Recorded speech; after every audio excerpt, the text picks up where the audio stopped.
A lot of this isn't going to make sense to you, and I'm sorry about that. I'm just going to start at the beginning, with the house.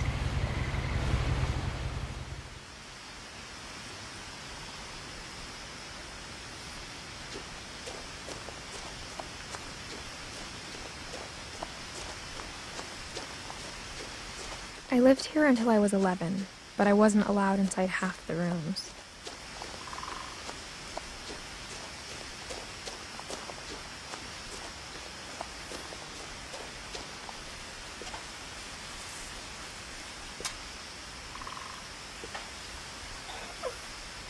Inside the mailbox were bills from 7 years ago, marked urgent, open immediately.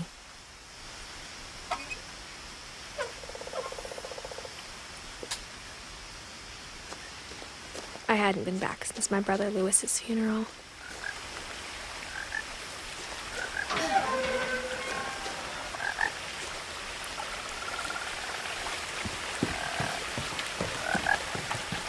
In her will, my mother left me a key, but didn't tell me what it unlocked. Maybe she thought I'd know, or she thought that the mystery would be enough to bring me back.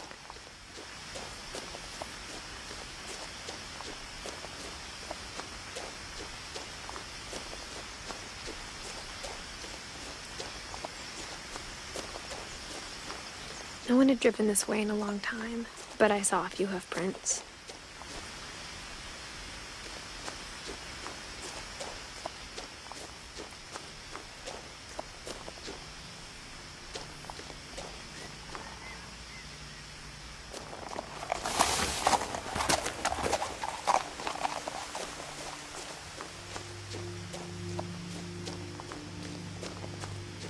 The truth is, even after I inherited the house, I never thought I'd come back to it.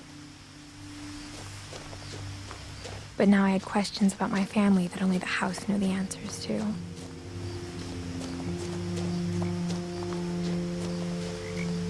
The house was exactly like I remembered it, the way I'd been dreaming about it.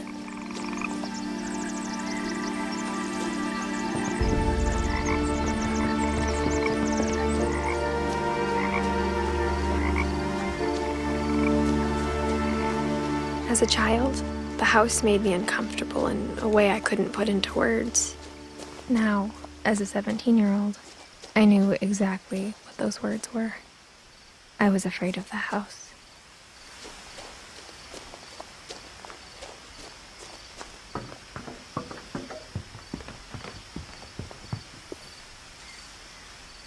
I hoped the key might unlock the front door. It didn't.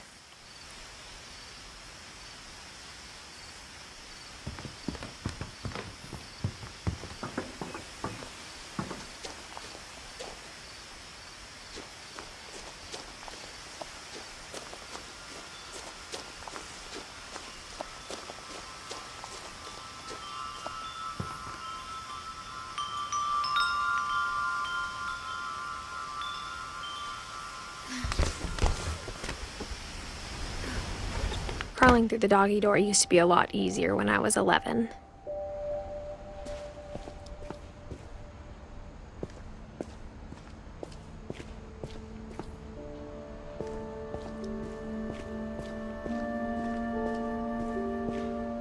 For the first time in years, I felt like I was home. But instead of a family, there were just memories of one.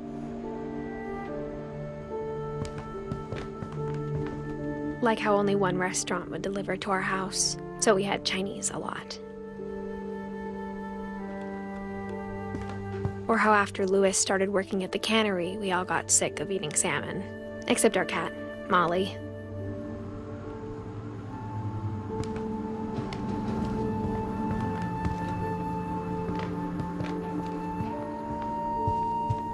The table was still a wreck from the night we left. It was like a bomb had gone off, killing everyone but sparing the furniture.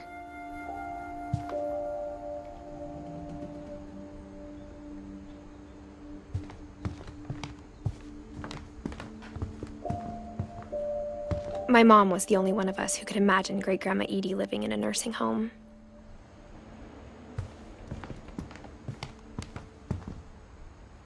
Nothing in the house looked abnormal. There was just too much of it, like a smile with too many teeth. Even the fireplace had a story. Edie told me the bricks came from the original house, after it sank.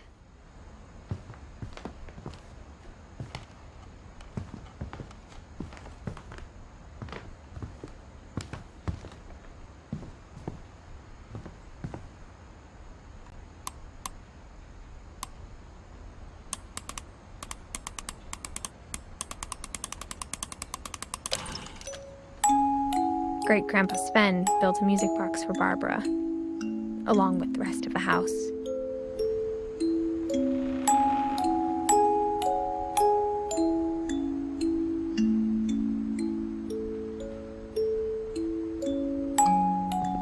Mom always told me to stay out of the basement, so I wasn't too surprised when the key didn't fit.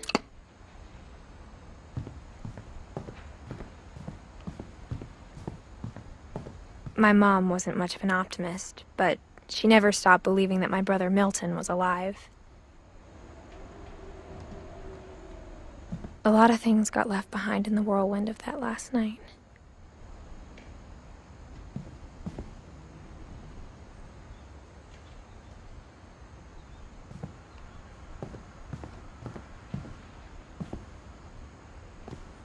After Milton disappeared, Mom sealed up all the bedrooms. Then Edie retaliated and drilled peepholes.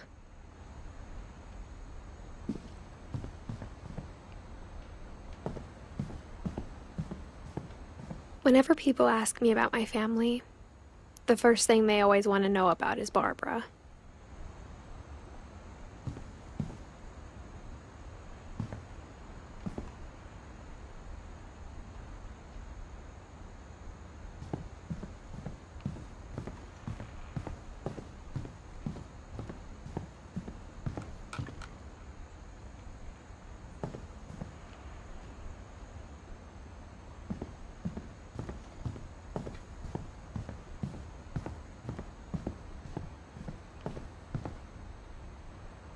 I spent a lot of time playing in Great Uncle Walter's room.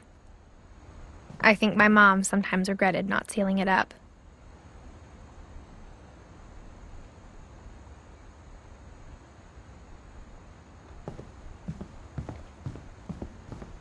Lewis told me there were secret passages, but I never believed him.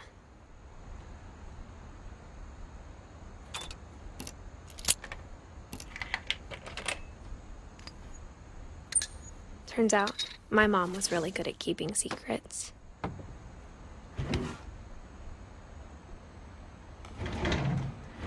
Now it was time to find out what my mom had been afraid of.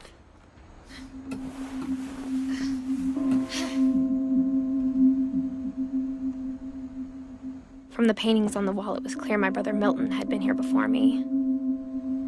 Reading this, maybe it sounds like I had a plan, but I had no idea what was behind that door. Just like I had no idea where all this was gonna lead. I grew up looking at Molly's room through the peephole. Molly's gerbil had a tiny bedroom with its own even tinier gerbil cage. Being inside for the first time, I felt like I'd stepped behind a painting.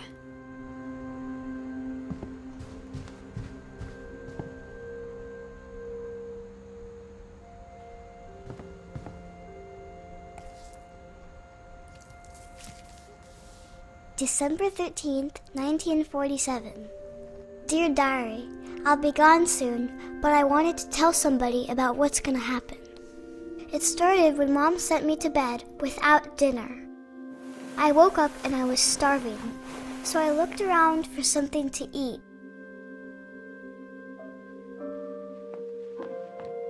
The gerbil food was dry, but I didn't mind it.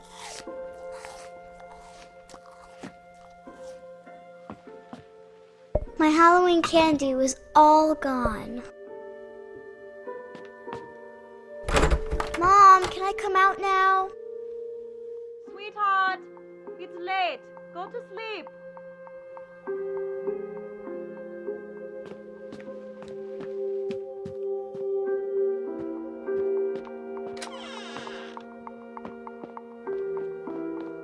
I kept eating and eating.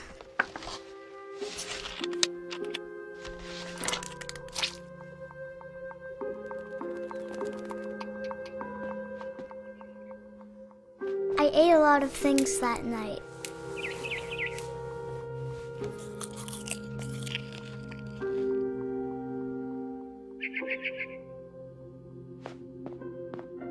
Then I heard chirping outside my window. It was a barn swallow going back to her nest. I reached out for her.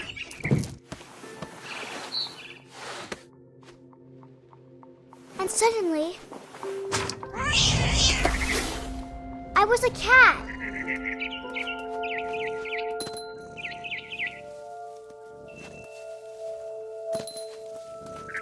I tried to be quiet, but the bird was really scared.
I jumped and I almost got her.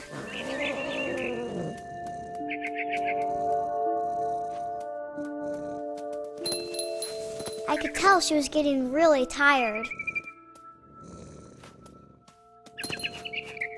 Now I was up in the big tree.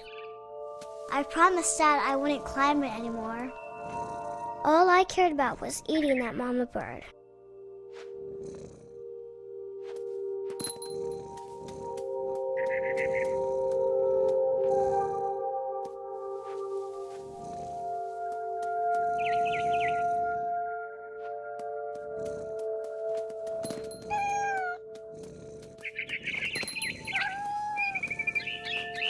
I gobbled her up. And suddenly, I was an owl. First, all I heard was the wind. Then I heard little teeth nibbling in the grass.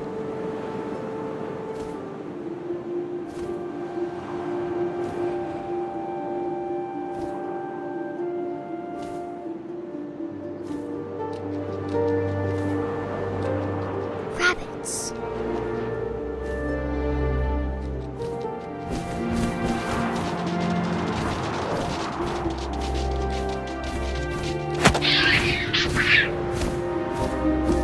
I imagined his face looking up and seeing mine through my talons. I swallowed him up, and I didn't chew one bit. Then I flew off to find something bigger.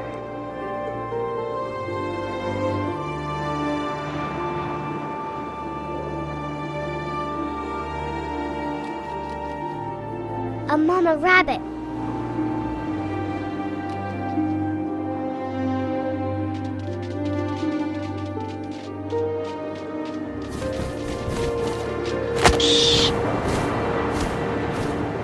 She was almost too big to carry.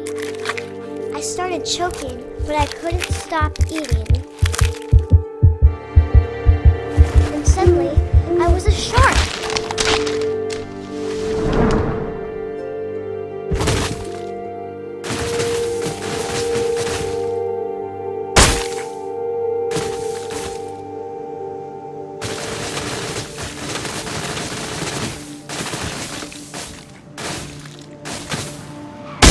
I rolled off a cliff and into the ocean.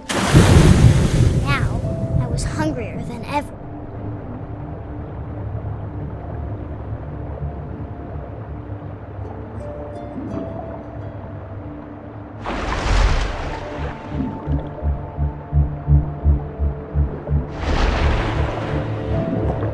I wanted fat, juicy seals.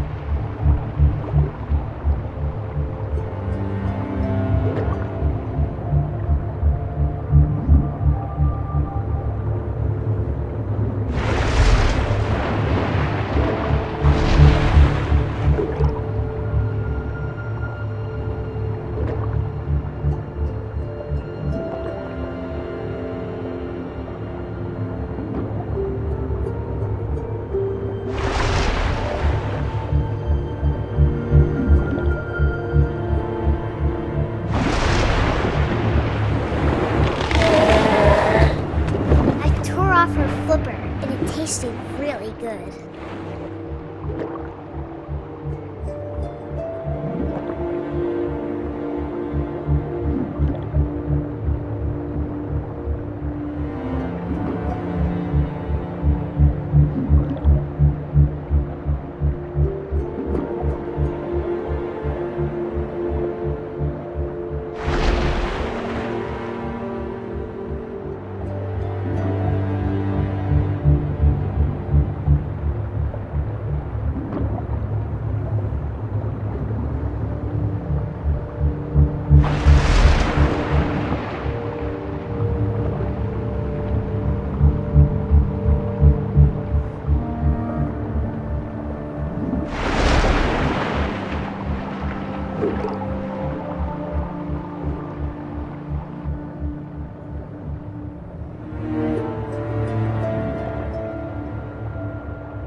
Grabbed on tight. When I was so hungry, I jumped out of the water. When I opened my eyes, everything had changed.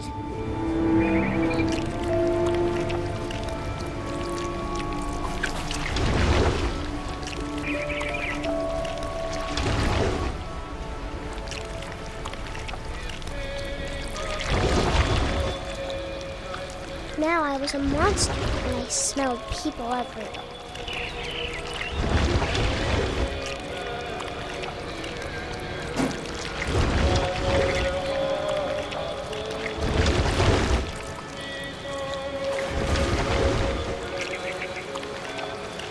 I was big, but I moved real quiet.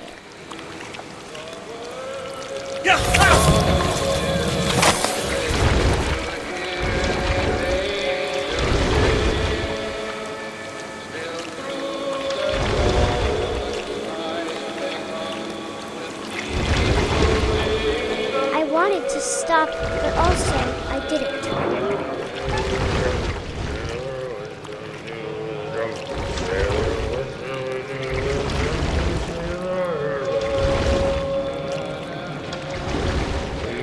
Belly with a rusty razor, belly with a rusty razor, his belly with a rusty razor. What shall I do with a drunken sailor? What shall I do with a drunken sailor? What shall I do with a drunken sailor?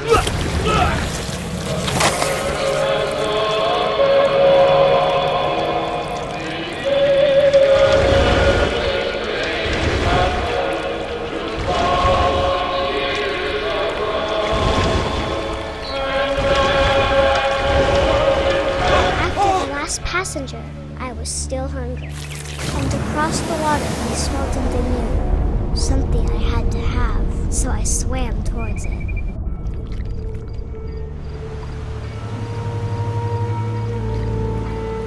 I slithered onto the sand, and the good smell went into an old pipe.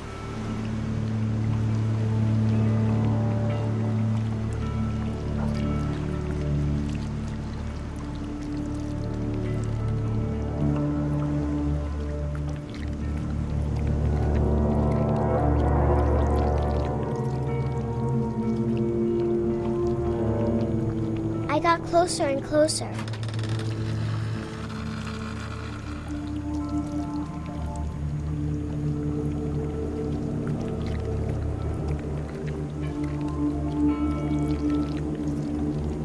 All of my stomach started growling. And suddenly, I was me again. I held my breath for a long time, but I couldn't hear anything. I think it's waiting for me to fall asleep.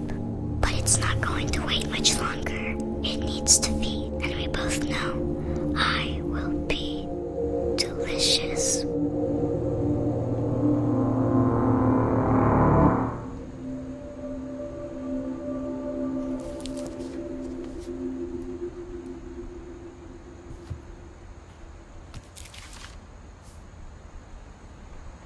I'm not sure if I believed all of that, but I'm sure Edie would have.